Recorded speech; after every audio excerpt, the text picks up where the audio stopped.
morning again. There's sunshine in my soul. I sort of remembered that song when you said that this morning.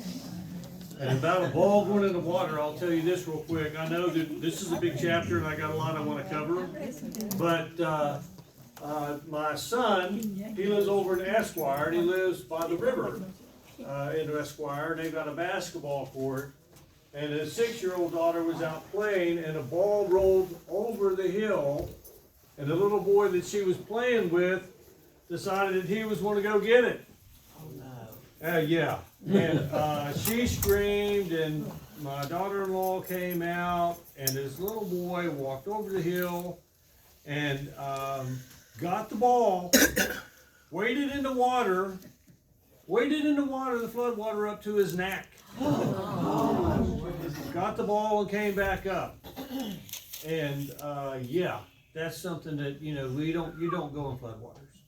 So if you're in a car and you get stuck, honk your horn, do something, wait for somebody to come and get there. Try not to go in floodwaters. It's not a good thing. And certainly do not go into floodwaters for a ball. There's no ball that's worth that amount of money. Fortunately, the little boy was okay. The Millers, I don't know if you know the Millers, Max Flynn and Miller, the attorney, it was Josh's son that actually went into the water, and I'm sure he got reprimanded for that when he got home. How old was he, Mark? He's, how old is, I think he was, he's either 6 or 7. Oh, wow. Yeah, 6 or 7. God was with him. No doubt, no doubt. And first he didn't want to tell the truth. How many of us have been in that situation where we did something wrong? I told you that story about skinning the cat, and pulling the towel rack down. No, I didn't do it. There was 2 witnesses. And they're witnesses against mine, and it was like, I still didn't do it. I paid for it. Honest, Dad, I have no idea how all my clothes got wet. Hey, Mark, Yes, ma'am. remember my granddaughter? She started driving this week. Oh, She's God. starting to drive, and she has this Jeep Cherokee, and it's huge. And she won't turn the wheel back. Once she turns it, she won't turn it back. And She's struggling. she's struggling. Please, just keep her safe, Lord. Yeah. Well, Peanut's been learning how to drive too, and of course he's been driving my car, going to school when I had to drive another car because my wife had to use my car. Right. So this morning he drove us to church this morning, and it took me probably 15 minutes to get the duct tape off my mouth. Man, he was Yeah. wet with me, Well, man. she had her I was wet all over, and I wasn't even in the water. her mom and her dad too, because they are in fighting the whole time she's doing it. Yeah, well, we have to be patient because we were there one day ourselves before. I have to remind myself of that. I wanted to read you this as a little note that I got from one of my readers. And I don't say this for any reason, but some of y'all have responded, a lot of y'all have responded in this favor, and I appreciate that. But I wanted to say, this is why I do what I do, okay? And who would have thought that a guy that was barely getting out of school, from English class, that Suzanne Campbell, who, comes to our church, was my English teacher, and she would think that, what's this guy doing up here teaching anything? But anyway, this is what this lady said. Thank you so much for the Biblical Corner. I have enjoyed reading the tidbits and your lessons you write. Pray people will be saved by your teaching, that they are very easy to understand. So I don't know if I need to make it more complicated, but that's good. That's good. And she said, and also praying for our country, because the theme so far this year that I've had in there is Revive in 25. And I'm going to keep that theme going for, at least this month, and that's the spark of interest that I wanted to share from that regard. All right, we're in Jeremiah chapter 2. If you recall from last week, Jeremiah chapter 1, we found out that God knew about Jeremiah before Jeremiah was even in the womb. We know the scriptures say God knows the number of hairs that's on our head, but God also knew before he was even born. And he also said that God had already ordained Jeremiah to be a prophet to all the nations. Right? So he was already a priest. He was from the priestly line. And we're going to find out that this priestly line, which we're called the what? The Levites, exactly. that the Levites, they were of the priestly line, but there's a problem with this priestly line, and we're going to run into it today. So with that being said, we'll go back over here. We sang our song. The title is Jeremiah, Go and Tell the Truth. It's Jeremiah's first chance to go and evangelize. His first opportunity. And let's see how this works out for young Jeremiah. Because sometimes for Jeremiah's case, unfortunately, things don't work out always the way that Jeremiah wants them to. So let's go with chapter 2, verse 1. Now the word of the Lord came to me, saying, Go and proclaim in the ears of Jerusalem, saying, Thus saith the Lord, I remember concerning you the devotion of your youth, the love of your betrothals, your following after me in the wilderness, through a land not sown. Israel was holy to the Lord, the first of his harvest. All who ate became guilty. Evil came upon them, declares the Lord. Now let's go back and talk about it for a second. First it says, Go and proclaim to the ears of Jerusalem. So this is kind of like Jerusalem in 1600 BC. I just kind of Googled this stuff, and I hopefully part of it is correct. I don't have an actual painting or drawing of Jerusalem in 600 BC. I don't know that anybody does, but that's kind of the depiction that they have of it. And you can see it's kind of a metropolis. Things were thriving. If you recall his counterpart, whose name was Hosea, and it's interesting because throughout our scriptures, and particularly here in Jeremiah, we're going to talk about weddings. We're going to talk about partnerships. And we know about Hosea. His wife's name was Pile. Exactly. and we know that didn't work out very well, right? Because she kept running off being a harlot. And we're going to find out that that's the part of the theme that we're going to talk about this morning, about being a harlot. We don't want to be a harlot. And it says this, it says also, I remember concerning you the devotion from your youth. Now what's that referring to? Let's think about that. Individually, when we were young and you were dating your wife, maybe you kind of looked like this. You were driving along with the top down, and you were like high and mighty, just soaking things in, and you may have even opened the car door for him. Heaven forbid you do that today. But you may have gone around and opened the car door for him. And you may have taken them to a dance. You dressed up, you got prepared, you were I remember the youth and how you were such in puppy love, and it was you just crave after the moment that you could see him. Is that real hair? Yes, it is. I really could grow some more back. I'm not kidding you. That's another story. That's another story. But it says this, but there's also the opposite of that.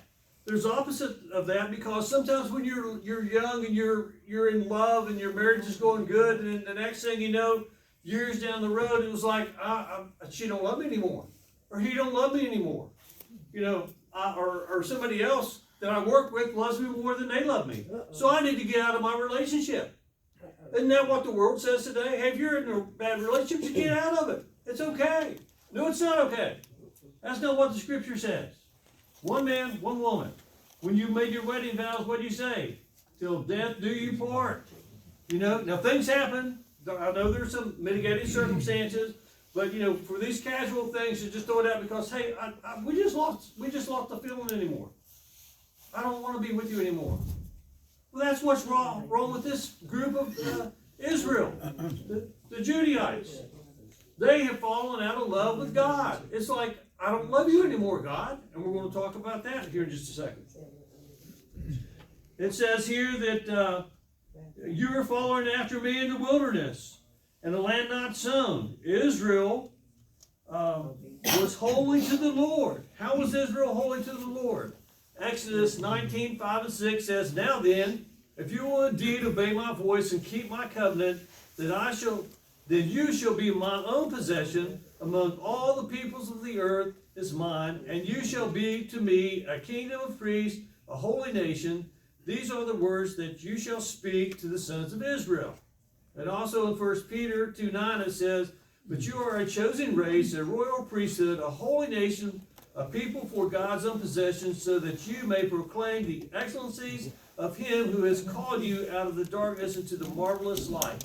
We're going to talk about these other nations, these other pagan nations, the Canaanites, the Assyrians, the Egyptians, the surrounding nations. We're going to get to them in just a second, because we know that those people were bad. And why were they bad? They were following gods with a little g.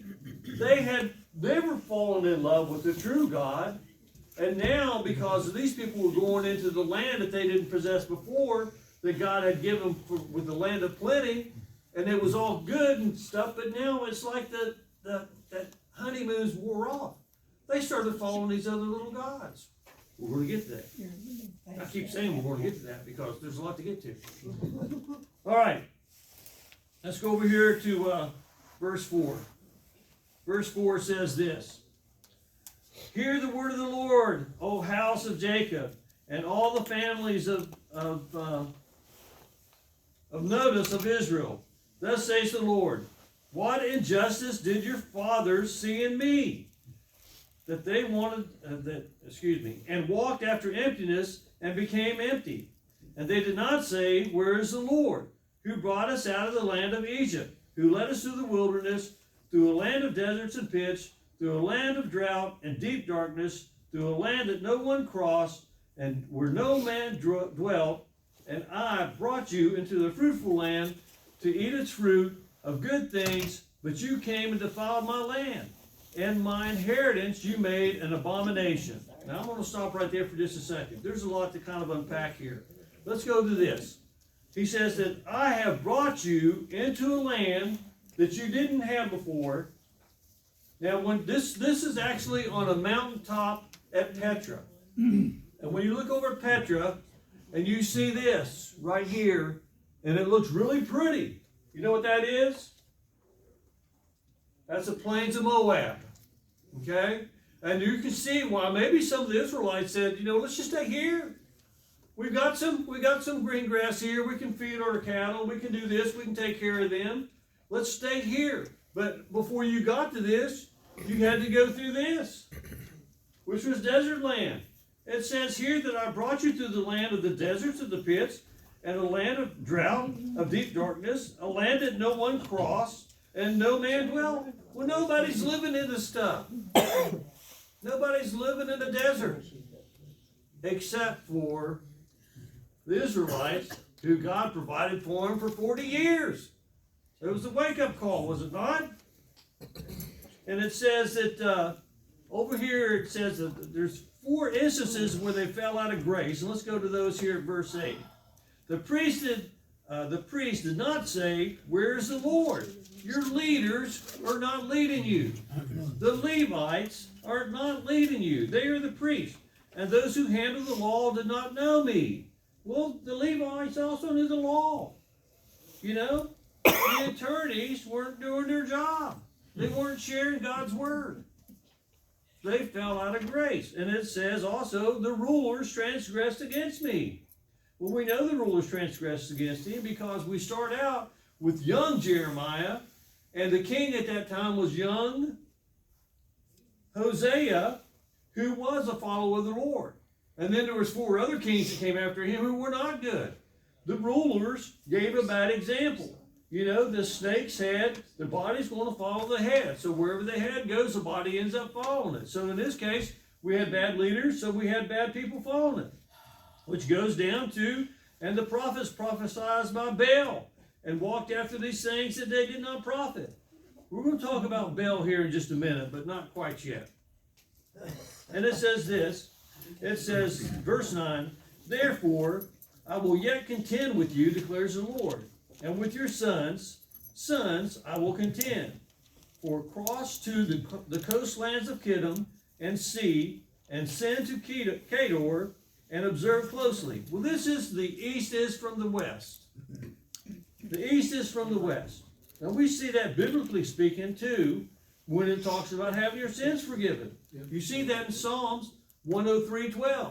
As far as the east is from the west, your transgressions will be forgiven. Well, this is saying here, from the east, from the west, here's a problem going on. Well, what's this problem going on? We're going to get to it right now. and see if there is such a thing. Has a nation changed gods when there were not gods? But my people have changed their glory. So we're talking about here that these people have, the Assyrians had their gods, the Canaanites had their gods, you had Ashereth, you had Baal, you had Molech, you had the Egyptians who had all their different gods. That's why they had the 10 plagues. All these gods they were worshiping, and they didn't change their gods. But who changed their God? The people who had the real God, the one true God. They were ready to give up the one true God. That's amazing. But you know what? He's reminded them this, that they have done this after 800 years. This is 800 years after the Exodus. Our country is 249 years old.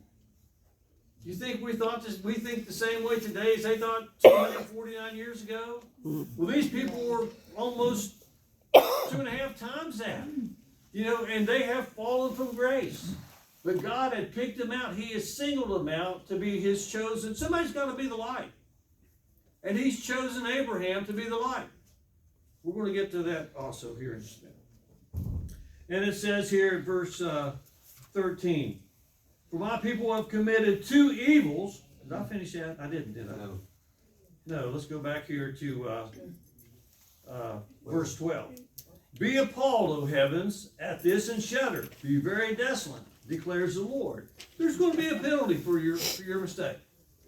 And we're going to find out that penalty that He's going to allude to in just a second is the destruction of Jerusalem and the exportation of them going into foreign countries. Again, verse 13. For my people have committed 2 evils. They have forsaken me, the fountain of living waters, to hew for themselves cisterns, broken cisterns that can hold no water. Well, let's think about that for a second. Israel is, in a country like this, you don't see a bunch of rivers running through Israel. There's not the Mississippi, there's not the Ohio, there's not the whatever, the Missouri, and anything else that comes about. There's one river that runs down through here. It's the Jordan. Okay? And the Jordan's not as big as probably the Gondot in many spaces. So we got 270 miles roughly and 77 miles at its widest peak. Where are they getting their water from? Where do you get your water from? You go to your bathroom or your kitchen and you turn your faucet on and it's there.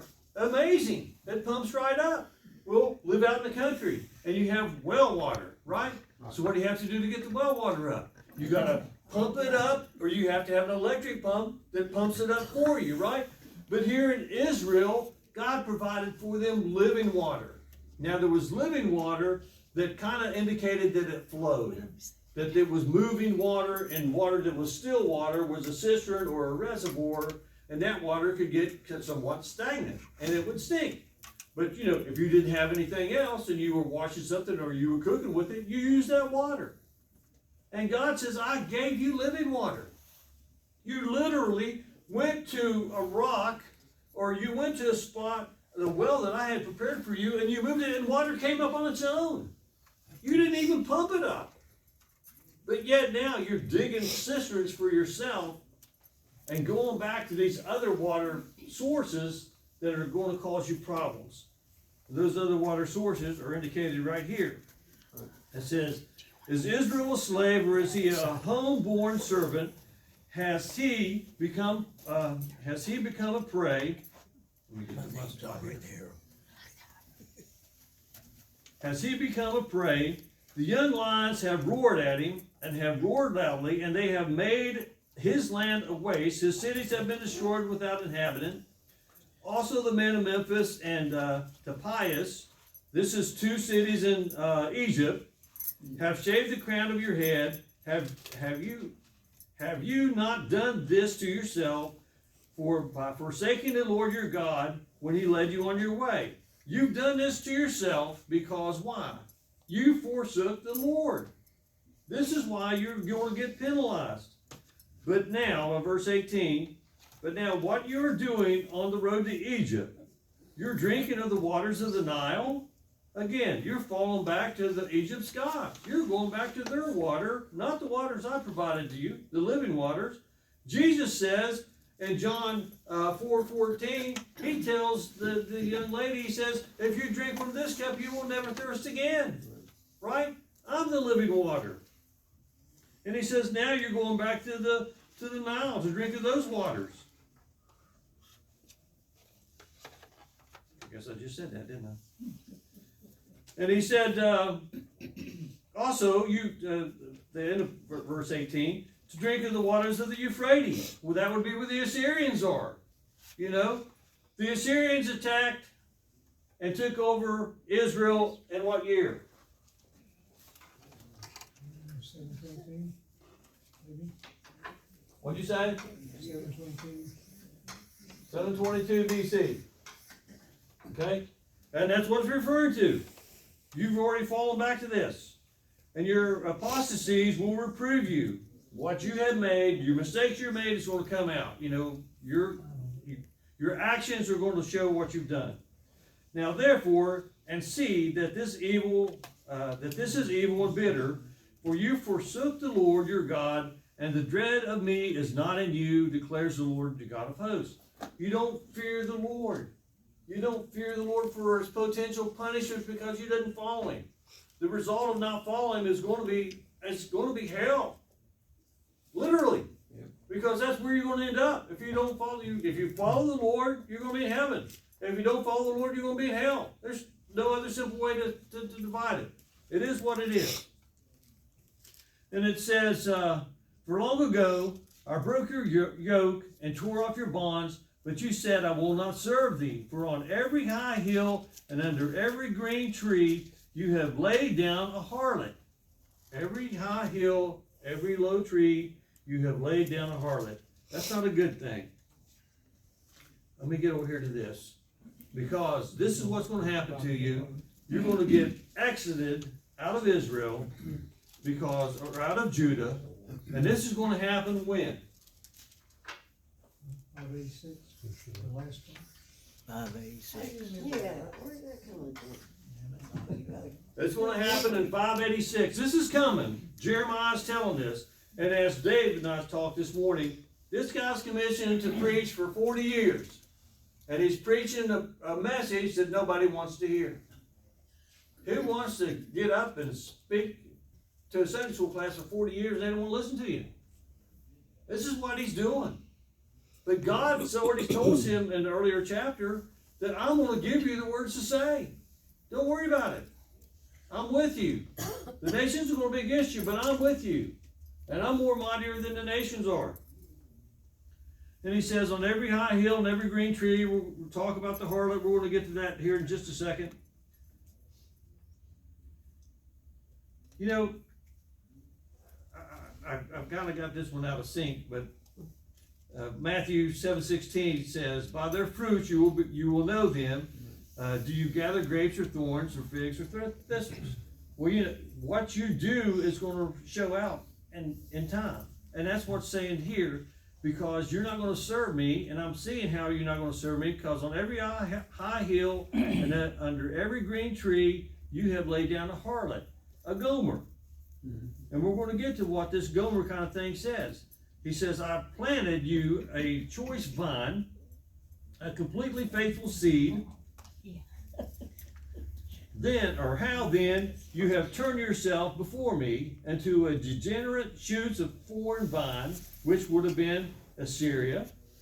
Because when this happened in 722 BC, and they came over and they took over the northern portion, because Israel was all of this, and now we have Judah being right here, and all the 10 tribes that's up here, they get scattered, and they're taken over here to Assyria, and they're captives, and some of them do migrate down and go to here, to Judah. Not all of them, but some of them do go down to Judah, and that's why we're talking, he's speaking to Judah and to Israel. And those people that are Jews, and they go and they've intermarried now with the Syrians, they're called what? Samaritans. Exactly. So it says this, how then have you turned yourself before me into a degenerate shoots of foreign vine, Although you wash yourself with lye and use much soap, the stain of your iniquities is before me, declares the Lord. The stain doesn't go away because you're not even asking for forgiveness. You've done something that's showing up over and over. You haven't repented for your wrongs. How can you say I'm not defiled? I have not gone to the Baals. Look at your way in the valley. And this is the valley of Hinnom. We're going to get, or Hinnom, rather, and I'm going to get to that here in just a second. Know what you have done. You are a swift young camel entertaining her ways, a wild donkey accustomed to wilderness that sniffs the wind in her passing. In a time of her heat, who can turn her away? All who seek her will not become weary. In her mouth they will find her. Keep your feet from being unshod, and your throat from thirst. But you said it is hopeless. No, for I have loved strangers, and after them I will walk. Well, this young donkey comparison, which is kind of interesting, that Jeremiah uses a couple themes. He's using the theme of a marriage. He's using the theme of this high hill and under a tree, and we're going to get to those here in just a second. And he also mentions the wild donkey and the young camel. But the wild donkey concept here is when a wild donkey goes into heat, right? She acts crazy. And how does she act crazy? She goes around and she starts smelling where the male donkeys go and use the bathroom. And it gets her excited. And she goes berserk. And she goes seeking after the male donkey. This is what Jeremiah's saying. Are you not kidding me, you bunch of Israelites? You're like this donkey. You're going seeking after these little gods. How stupid does this sound? It's going to sound even more stupid here in just a second. Verse 26. And as a thief is shamed when he is discovered, well, when is a sheep thing? Or when is he shamed? When he's caught. Yeah. You know, he's not ashamed when he's not caught. You know, I'm a winner. Until you get caught, then you're a loser. So the house of Israel is shamed by their kings, their princesses, and their priests and their prophets, who say to a tree, you are my father, and to a stone, you give me birth, for they have turned their back to me, and not on their face, but in a time of trouble, they will say, arise and save us. Let's go back here to this a second. This one right here, verse 27. To an image carved from a piece of wood, they say, you are my father. To an idol chiseled from a block of stone, they say, you are my mother. They turn their backs on me, but in times of trouble, they will cry out to me and come and save us. What's that talking about? That sounds a little foreign and disturbing to me. It's talking about this. Who in times of trouble did you go to? You went to Baal. Baal was a male god. And we're talking about, let's just be honest about it. Back in that day, it was like sex parties going on, right and left. This is how they thought they would repopulate the country. And they would worship sex gods. Baal was a sex god. You know, and oftentimes they talked about Baal being in stone. Because the depictions of him were like a stone block, and it may have a portion of his anatomy on that stone block that they made a reference to. Keep that in mind. Baal, stone block, his anatomy. And then you go to the Asherah pole. And the Asherah pole was made typically out of wood. They would cut this wood, it would have some kind of depiction on it, they would stick it in a hole, and they would worship that pole. We know that Gideon, he had to go and destroy a pole, did he not? And this is like the Asherah. Okay? And you see here, the Asherah is being chopped down. Asherah, sexual content, a wooden pole. And then you had this guy, Molech. Is there something kind of common about this? Oh, look at this guy. There's Molech. Let's go back here. And there's, what do you see there? I see horns. How many pictures of the devil do you see that doesn't have horns? But the devil's not just somebody you see with a red cape on and a pitchfork with horns, okay? We know that for a fact, right? But this is Molech. And Molech was the kind of guy that you says here, you know, bring me your sacrifices. You know? We're going to get to that in just a second. And you can see there that that's the case. But he was also a fraternity god, and we found him up here in Caesarea Philippi. Remember we went to Caesarea Philippi? We went to the cave there at Caesarea Philippi, which was supposed to be the Hades at that time, the darkest place known on earth, where they would throw human bodies, typically children, into that cave. And if the blood came down through the cave into the water that shot out on the other end, it was a great sacrifice. But if the blood didn't come out, there was not as a great sacrifice, so they sacrificed more. Who does that? Deplorable people. That's who does that. Now get this again. And it says, and the priests and the prophets say to a tree, and the tree who is what? A female. You are my father. And then it says, for they have turned their back on me and their face on me. And it also says to a stone, and the stone was who? The male. You gave me birth. Well, who gives birth? A female. It's the exact opposite. It's the exact opposite. What is it the exact opposite for? Because Jeremiah's telling me, look, you're stupid. Literally, you're stupid. You're seeing a male become a female and a female become a male. This is what you're doing, turning away from God, going to these foreign gods. This is the point he's trying to make. And he was wrong. And it says here that, arise and serve us. And it, let me go here to the next one.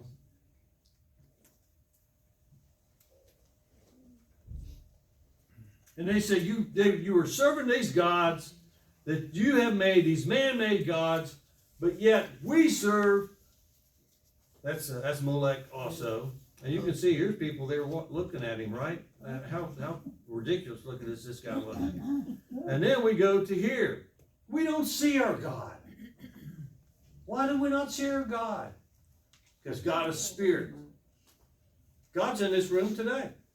He's over in Israel today. He's in Afghanistan today. He's up in Antarctica today. He's in the North Pole. He's in the South Pole. He's everywhere. He's spirit.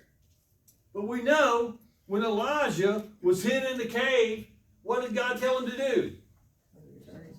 Turn your back. You can't see me because when I'm going to pass from you, all you're going to see is my back.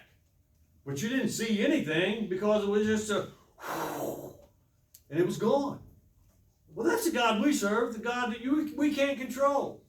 You can control this guy, you can control this girl, and you can control that guy. You can't control our God. Our God's always in control. So, let's go on. It says, but where are your gods which you made for yourself? Let them arise and see if they can save you in time of trouble. Well, they were in trouble. The devastation is getting ready to come. It's getting ready to come in 586 BC. Who are you going to call on? You're going to call on Molech and Baal and Asherah to come and save you, and the Egyptian gods? Who are you going to call on? How about calling on the mighty God to save you, which they choose not to do? Why do you contend with me? You have transgressed against me, declares the Lord. In vain I have struck your sons. They accepted no chastening. Your sword has devoured your prophets like a destroying lion. We know for a fact that we get chastised because we get chastised to improve us, right? They were getting chastised to be improved, but they didn't acknowledge it. It didn't work for them. Verse 31. O generation, heed the word of the Lord. I have been in the wilderness to Israel, or a land of thick darkness. Why do my people say we are free to roam? You're not free to roam. I was with you the whole time. I was the pillar of fire at night. I was a pillar of cloud during the day. I protected you. You forgot about me. We will come no more to thee. Can a virgin forget her ornaments, or could a bride her attire? How many people do you know that goes to a wedding and says, oh, I forgot my wedding dress? You don't do that. Most of you all probably have your own wedding dress. It's probably in a box in the attic. And you may have given it to your kids. A lot of people do that. My wife found my mother-in-law's wedding dress, you know. I think we might still have it. I don't know. Not that it's going to be worn.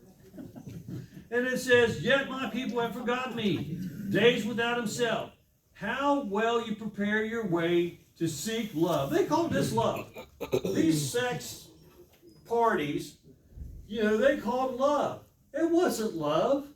It was enticed by these little gods, and it was enticed by the big God with the little g named Satan. And Satan, you know what? We were formed into flesh, right? Because we came out of the dust of the earth. We were formed into flesh, and who does Satan attack? The flesh. He attacks it with our eyes and what we see. And that's his way of trying to keep separation from God for us. Therefore, even the wicked women, you have taught your ways, and also on the scourge is found a lifeblood of innocent poor. The lifeblood of innocent poor. You know what that's referring to? Hinnom. See right here, here's the old Jerusalem. Down here, there's a valley. This valley runs around through here. The Kindred Valley is over on this side, okay? This valley of Hinnom runs down through here, and this is where, when they had these sex parties, guess what happens? The women get pregnant. And when the women get pregnant, they have kids. And guess what? They don't want the kids. The man don't want the kids. The woman don't want the kids. What do they do with the kids? They sacrifice them right there in the valley of Hinnom. That's what it's talking about right here. Okay?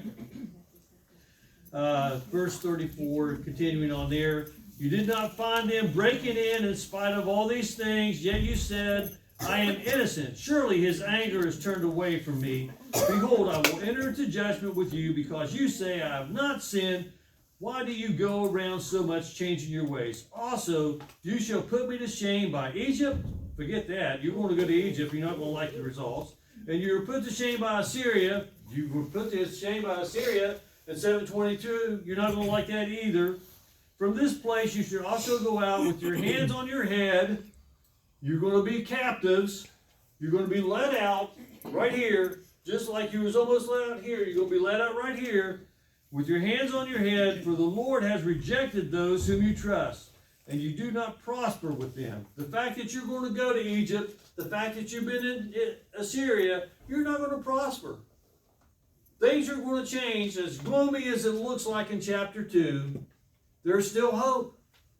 There's still hope for these people, because we know they're going to spend 70 years in captivity. Now, the 70 years of captivity basically started at about 615. 612 is when Babylon and the Medes attacked Assyria. And who did they attack? They attacked Nineveh, and they captured the capital of Nineveh.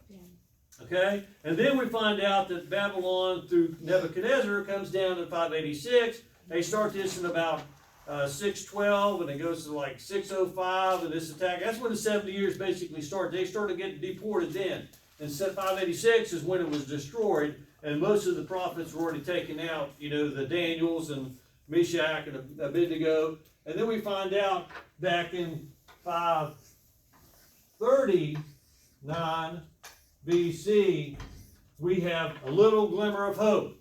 What happens in 539 BC?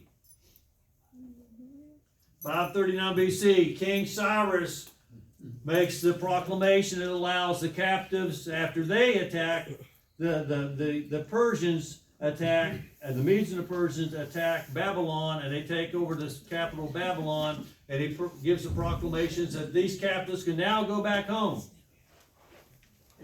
If they want. So this is what our prophet Jeremiah is telling. It's all doom and gloom. And we don't see this yet in chapter 2, but I don't want to leave you hanging here this morning thinking there's not a silver lining somewhere, because there is a silver lining. But we're going to get to that. It's not going to happen yet. Okay? No. All right. You read it, you wonder where the priests are. They were not following God. Right. They were not following God. All right, any other questions? Yes, sir. Today we're sacrificing babies to the same idols with abortion. Go have fun and then kill the product. Yeah. And of course the argument now is, knock out the abortion centers, and with a stroke of a pen, that's being done. But then, you got the other people who say, well, it's the woman's right to say, well, they want to have a child, da-da-da-da-da. Well, we just found out from Jeremiah. God knew about Jeremiah before Jeremiah was even in the womb. So once you're in the womb, that should be a little bit more form of conception than wait until the product's out sucking up oxygen. Because that baby's already made. That's an argument against abortion. All right, any other questions? Let's close in prayer and then we'll tackle Jeremiah 3 next week, okay? Dear Heavenly Father, I'm so grateful and thankful that you've allowed your saints to come out this morning, that we can gather around here and discuss your word. And I pray that what's being revealed will be something that would impact them in a positive way, that they would be more equipped or better equipped to serve you and to share your word, which is what we all want to do. We're commanded to go and tell in Matthew 28, and that's what we should be doing. We're so grateful and thankful for all the blessings you give us, and I pray that we return those back to you because you give everything to us. Be with us now as we're going into the morning worship service. Be with Trent as he shares your word. Just open our eyes and our hearts and our minds to absorb your word like a sponge so that we can share it at the most opportune time. For I pray all these things in the blessed name of your Son, our Savior, Jesus. We thank you. Amen. That was good.